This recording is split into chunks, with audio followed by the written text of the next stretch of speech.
ولی کسے کہتے ہیں؟ تو قرآن پاک جواب دیتا ہے الا ان اولیاء اللہ لا خوف علیہم ولا هم یحزنون۔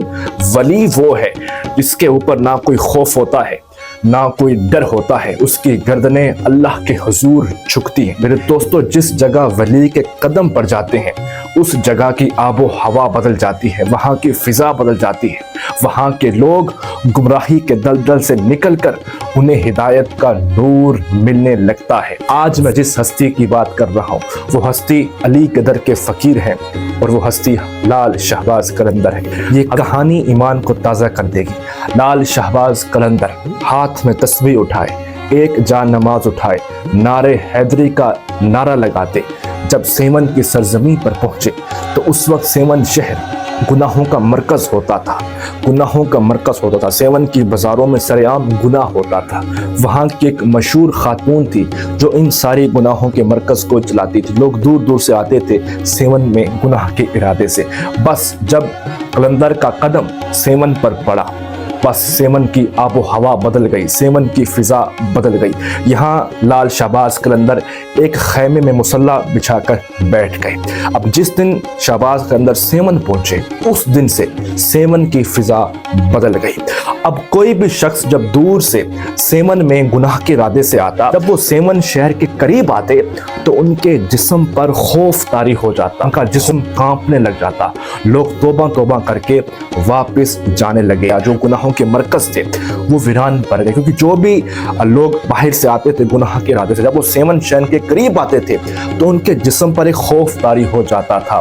وہ توبہ توبہ کر کے واپس لوٹ جاتے تھے۔ وہاں کے جو لوگ تھے بڑے پریشان تھے، بازار کاروبار ٹھپ تھے۔ وہاں کی جو بڑی خاتون تھی جو پورے کاروبار کو چلاتی تھی، اس نے اپنے جاسوسوں کو بھیجا کہ پتہ تو کرو وجہ کیا ہے، ہمارے کاروبار آج تک ویران نہیں ہوئے، لوگ کیوں نہیں آ رہے ہیں؟ مطلب یہاں تو میلہ ہوتا تھا، کئی دنوں سے کوئی آ ہی نہیں رہا، ہمارے جو کاروبار وہ بند ہے۔ جاسوس گئے تو جاسوس پتہ کر کے آئے، واپس آئے تو اس خاتون سے کہا اے خاتون، ہم نے ایک شخص کو دیکھا ہے، وہ شخص کوئی فقیر لگتا ہے اور خیمے میں بیٹھا ہے، لگتا ہے کہ اس نے کوئی چلا کاٹا ہے اس لیے شہر ویران پڑا ہے۔ بس وہ خاتون غصے میں آئی اور کہا مجھے لے چلو اس فقیر کے پاس۔ اس کے جاسوس اس خاتون کو لے کر چلے۔ اب منظر دیکھے گا، وہ خاتون جب لال شہباز قلندر کے خیمے کے قریب پہنچی تو آپ مصلی پر اللہ کی عبادت کر رہے تھے۔ وہ خاتون آتے ہی اس نے نہ سلام کیا نہ دعا، سیدھا کہا یہ تو کیسا ولی ہے، غریبوں کے کاروبار کو بند کرتا ہے۔ بس یہ جملہ کہنا تھا، لال شہباز قلندر کے چہرے پر مسکراہٹ آئی۔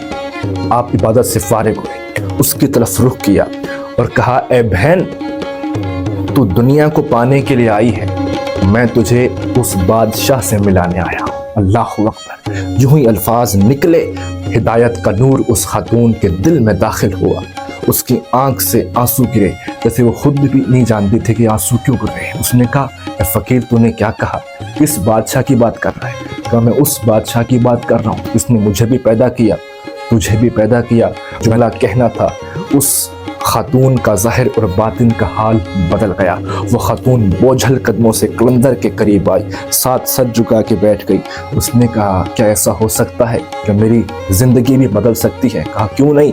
قلندر نے ہاتھ اٹھائے اور کہا اے زمین و آسمان کے خالق، میں علی قدر کا ادنا سا فقیر ہوں۔ قلندر نے علی کا نعرہ لگایا، کہا پروردگار ان کا حال بدل دے، سیمن کی تقدیر کو بدل دے۔ بس یہاں قلندر کے ہاتھ اٹھنا تھے کہ سیمن کی تقدیر بدل گئی۔ وہ جو ہی قلندر کے ہاتھ آمین کی طرف پہنچے، اس خاتون کا ظاہر باطن کا حال بدل گیا تھا۔ اس نے نعرہ حیدری لگایا، اللہ اکبر کی صدا دی اور کہا اے درویش، آج سے میں مانتی ہوں کہ تو ہم سب کا قلندر ہے، ہم سب کا قلندر ہے۔ وہ خاتون دیوانوں کی طرح یہ کہتی گئی، آج تو ہم سب کا قلندر ہے، ہم سب کا قلندر ہے۔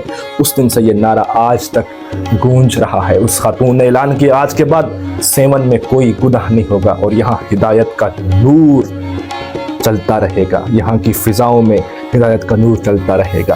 میرے دوستو، جہاں قلندر کے قدم پڑے اس شہر کی آب و ہوا بدل گئی، وہاں کا ذوق بدل گیا جاتا ہے۔ اللہ تعالیٰ ہمیں اولیاء اللہ کی سچی محبت نصیب فرمائے۔ خوش